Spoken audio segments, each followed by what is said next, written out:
I'll switch to English now for the finale of our talk show. No pressure. I'll have a conversation with Mpho Tutu, give her a warm hand, and Brandon Hamber. And we'll also have a connection online with Brandon Hamber. I'll introduce you, Mpho Tutu. Today, all the way from, I believe, Amstelveen, right? Originally from South Africa. According to your website, you are a priest, a writer, a wife, mother, an artist, a theologian, and a public speaker. And a grandmother. And a grandmother. Congratulations. Thank you. You wrote a wonderful book, the Book of Forgiving, the Fourfold Path for Healing Ourselves and Our World. It was already mentioned. You wrote it with your father, Desmond Tutu. Amongst many other things, you were also the former executive director of the Desmond and Leah Tutu Legacy Foundation. Indeed. Welcome here. And behind me, and also in front of me, all the way from, it's Belfast, right? Brandon Hamber? Yes. Also originally from South Africa. He was trained as a clinical psychologist in South Africa. Amongst others, he coordinated the Transition and Reconciliation Unit at the Center for the Study of Violence and Reconciliation in Johannesburg. And now he holds the John Hume and Thomas P. O'Neill Chair, based at the Ulster University in Northern Ireland.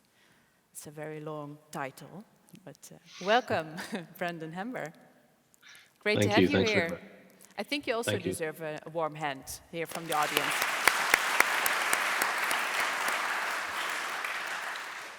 So it's all about reconciliation today. You wrote a book about it. Yes. 4 stages. Yes. You thought, let's make a handbook for reconciliation and forgiving. Yes. Yeah. What are the stages? As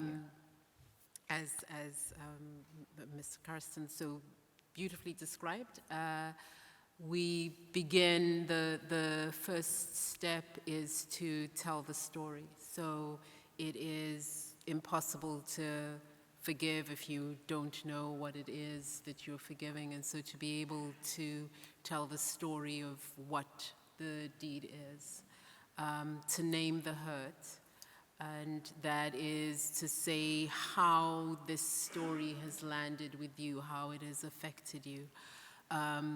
And so you can say, well, you know, when you slapped me, my cheek stung, yes, but also I felt ashamed that you thought of me as someone who you could slap, okay? And then you can offer forgiveness. And that is to say, I no longer retain the right to pay you back in kind. I no longer retain the right of revenge against you. And then to reconcile. And to reconcile doesn't mean going back to the way that things were before. Because the way that things were before was a way in which I was somebody who you thought you could slap. But to actually figure out a way of renegotiating our relationship. What is the relationship with that person who it would no longer be possible for you to imagine slapping me? Yeah. So it's about transforming into 2 new personalities, 2 new ways of looking at what happened and who are you now. Yes, yeah. Indeed. Yeah. Brandon Hamber, what are the essential elements for reconciliation, do you think? Well, thanks very much, and thanks for inviting me to be with you today. Well, I think what was said there is particularly interesting. Is the sound all right? It's a bit of an echo. Sorry. Okay, I'll continue. Well, for me, firstly, reconciliation is basically the rebuilding of relationships after conflict, which is exactly what Mpho just essentially explained. And one of the challenges with that is that often in political conflict, we're in situations where actually there wasn't a relationship before. So sometimes reconciling sounds a bit odd because we're actually conciling, we're actually building a relationship. So it's not just about rebuilding, you might even be about building a relationship. Perhaps in a fairly similar way to what Mpho outlined, I always think of reconciliation, and this was developed with a colleague, Gronya Kelly, as sort of having 5 levels to it. So once a relationship is broken down, the first level is about developing some sense of a common vision. So why do we want to go forward? Why would we even bother with trying to fix this relationship? So if we want a more peaceful world for our children, that's a reason. So you need something forward-looking. Then you need a process which is backward-looking. So we have to address the hurts, the animosities, and Paul talked about that. And then there has to be active steps to rebuilding the relationship. So that's the third component. And the fourth component would really be about fundamental and attitudinal change. So one of the mistakes often in Northern Ireland is rebuilding relationship is assumed to be just getting people from different backgrounds into the room with one another. But actually you have to fundamentally transform how people think about one another, attitudes, prejudice, so on and so forth. And then the fifth level is what I would call equity. So you can't really rebuild relationships if people are fundamentally unequal, whether that's in political power or in gender terms or in race terms. So you also have to have that fifth dimension. The challenge with all of that is that those processes are often paradoxical. So, you want to commit. One moment. It takes me some trouble understanding you. Do you have the same thing in the audience? I think hear it better? I think from where we're sitting, we get a hiss. Yeah, the way we are sitting, it takes, maybe the technique can change the sound a little bit, because we really have to. Yeah. So, or should I sit over there? Over? You too, right? Yeah. But then you don't have a microphone. I'll give you the handheld. I'm not going to sing, don't worry. Mpho Tutu? Here. Well, we can go back and sit to answer. Yeah. Okay. Is that okay? We can also take shares. Or maybe stand over here? Now we're also artists. Come here. Hopefully we hear you better. I could understand a little bit, but let's try if this is better. Let's move on to the Truth and Reconciliation Committees. Maybe first to Brandon Hamber. What would you say is the purpose of these committees? Well, the purpose is fundamentally about the issue of truth-telling, about uncovering what happened in the past, people sharing their experiences, but also looking at exactly what happened. And of course, these are different in different parts of the world. Sometimes you could be doing that to simply share stories, but other times it might even be linked to processes like justice. But I always think of truth commissions as fundamentally about uncovering the past. Yeah. What would you say is the main goal of Truth and Reconciliation Committees? I agree, of course, with Dr. Hamber. I think that the purpose, and certainly in South Africa, the purpose was indeed twofold, was to uncover the truth on the way to reconciliation.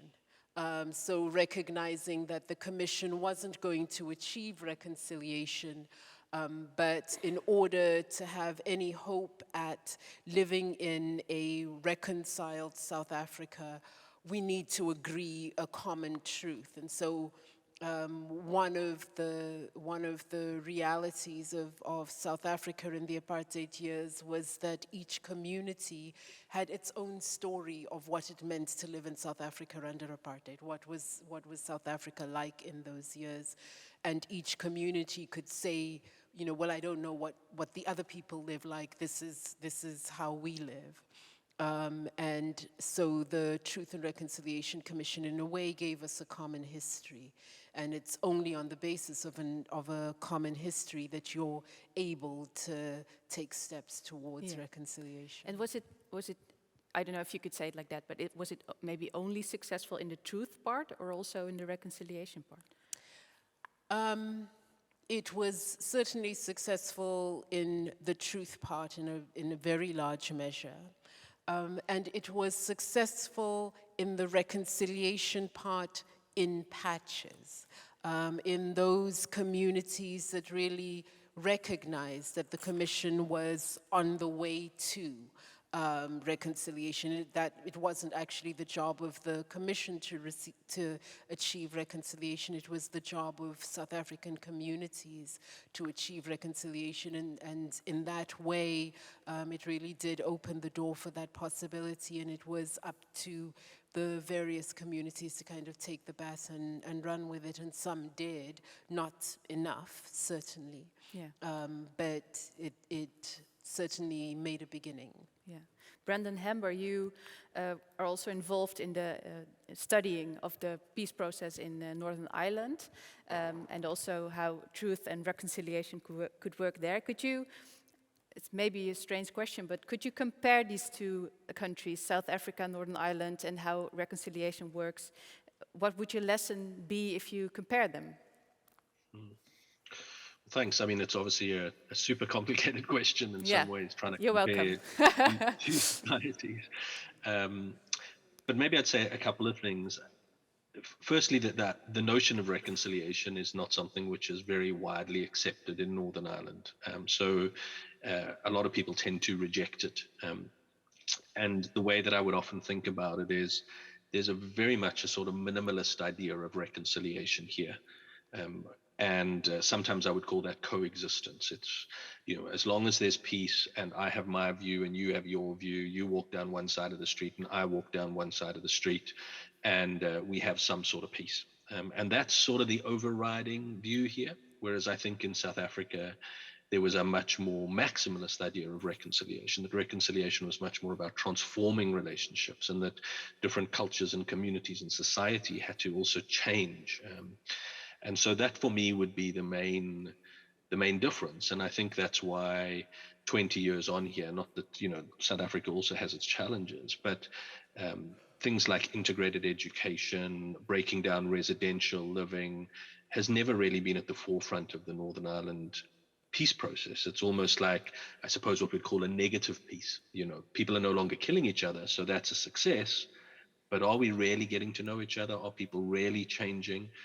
And I think South Africa, just often embodied by Archbishop Desmond Tutu, had a much wider idea of what this would be. Not to say that South Africa has fully achieved that and we know all the problems, but for me that would be one of the differences. I could talk all day about it, so maybe I'll stop there. It's a great answer for a difficult question. Thank you. Let's also take a look at the participants of these reconciliation processes, and also maybe the younger generations. I also read on your website that your mission is to create a world that is good for girls. So that made me wonder what could be the role of women in the reconciliation process. Well, yeah. So the reality in South Africa is that the role of women in reconciliation processes was really prominent because many of those who came to testify for the Truth and Reconciliation Commission were women. They didn't come to testify as direct victims, or they didn't often come to testify as direct victims, and in fact, they often didn't see themselves as victims. They came to testify on behalf of brothers and sons and daughters who had been killed or tortured or maimed or exiled. And, didn't speak to the secondary trauma of living with the fact of a child who was maimed or tortured, or living with the fact of a child or a husband who was jailed. And what is it like trying to raise children when the police will come and raid your house at 3 o'clock in the morning, but they didn't come to tell their quote-unquote own stories. They came to tell the stories of the people who they were looking for, their loved ones who they were looking for. And it was very often these women who were then able to say to the perpetrator, okay, I can forgive you. The perpetrators came to tell their story because they wanted amnesty. Some, I'm sure, came to tell their story because they genuinely wanted to unburden themselves and they wanted forgiveness, and it wasn't so much the judicial process that they were scared of as much as it was that they desired something else. And so that was one thing that was really crucial in moving South Africa forward, was these women who were able to look at perpetrators in the eye and say, okay, I can forgive you, and I can forgive you not because I don't care about the person who you killed or maimed or exiled, but because I loved that person, and that the evidence of my love for that person is a loving gesture and is a hopeful gesture. I want to point us in the direction of a different future, because if I remain angry and embittered, if I remain seeking revenge, we have no hope of a different South Africa. We have,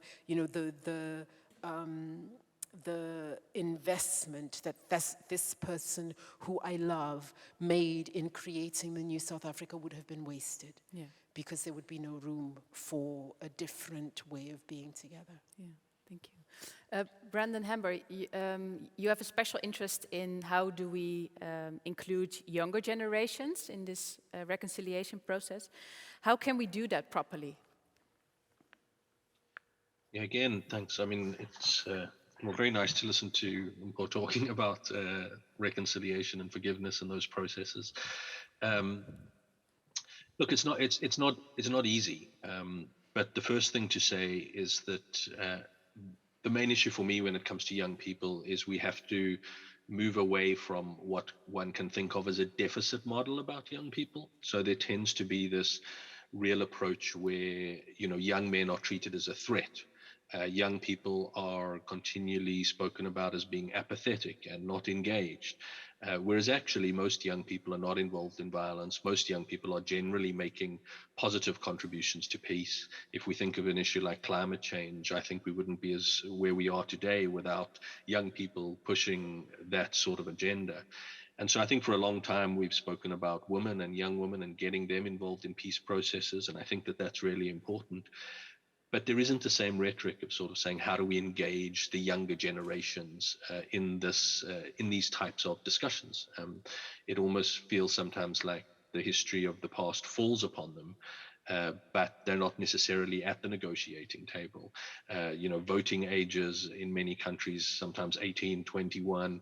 Why wouldn't we think about it as being younger? I've met many 16-year-olds, for example, who are much wiser than some 40 and 50-year-olds that I've met. So for me, what do we need to do? I think the first thing we need to do is say, actually, young people make a positive contribution to peace. How do we include them much more proactively in peace processes? And that's beyond sort of formal things. South Africa had a youth commission, for example. But I think it's actually about engaging from a very early age in these types of discussions with young people. Thank you. If you have a question in the audience, don't forget to write your question down so I can ask it to Mpho Tutu and Brandon Hamber. Would you say that truth and reconciliation committees are actually a little bit like democracy? Like it's not perfect, but it's the best we have. Maybe. I think truth and reconciliation processes are always a work in progress. Each truth and reconciliation process builds on the learnings of the previous truth and reconciliation processes. I mean, the South African truth and reconciliation process had reference to Argentina and to Chile, to look at what had gone on in other parts of the world, what has worked, what didn't work, and what needs to be adapted to fit the place that we're in. And that is true regardless of where those processes are engaged. So the Rwandan Truth and Reconciliation process referred to the South African process, but it looks different. It's not the same thing. Yeah, and maybe a question that comes up from the audience. What do you think is the greatest barrier to reconciliation? Oh, sorry. Oh. What is the greatest barrier to reconciliation? What's the most difficult part of reconciliation? Oh, I think probably the most difficult part of reconciliation is that it requires change. And it requires that we change the way that we have stood in relationship to one another. Yeah. So I think, one of the sadnesses of South Africa's truth and reconciliation process was that the law was very clear about what was going to happen to perpetrators who came and told their story. They were going to, if they had made a full confession, they would be granted amnesty from prosecution, and that was clear. What they were going to get was clear. But for victims, the thought was that victims would maybe want to participate in deciding what would be a meaningful recompense for those who had been victims, and so it wasn't written into the legislation.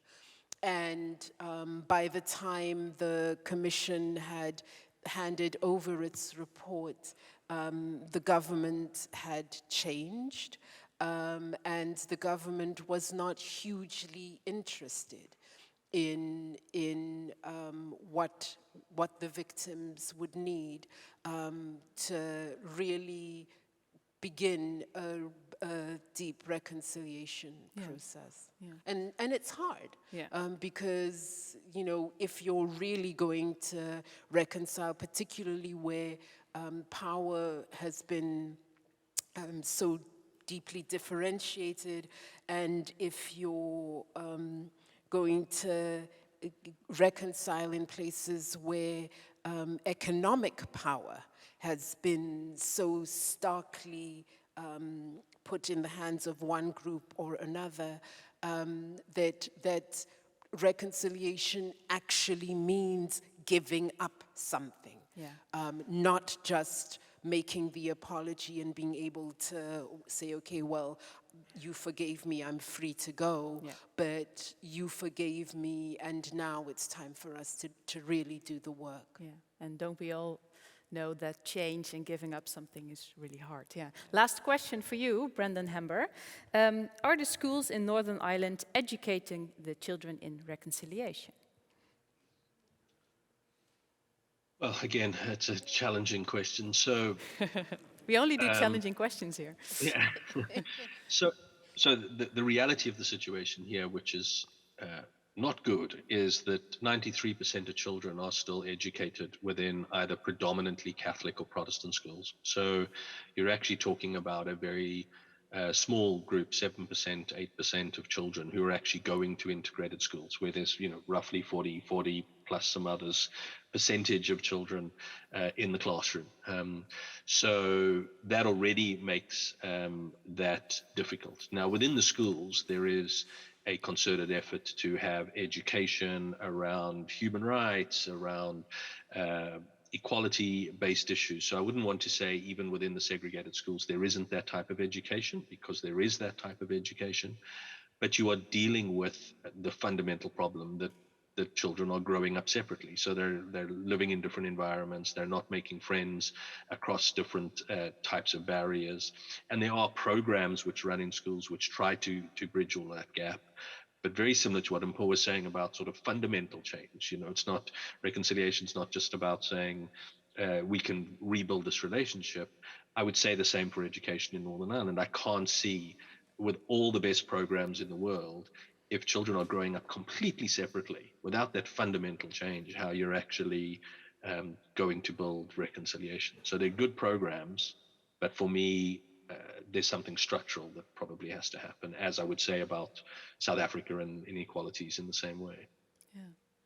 I would like to thank you very much, the both of you, Brandon Hamber and Mpho Tutu. Thank you. Thank you. I'll take it. Yeah, thank you. Mpho Tutu.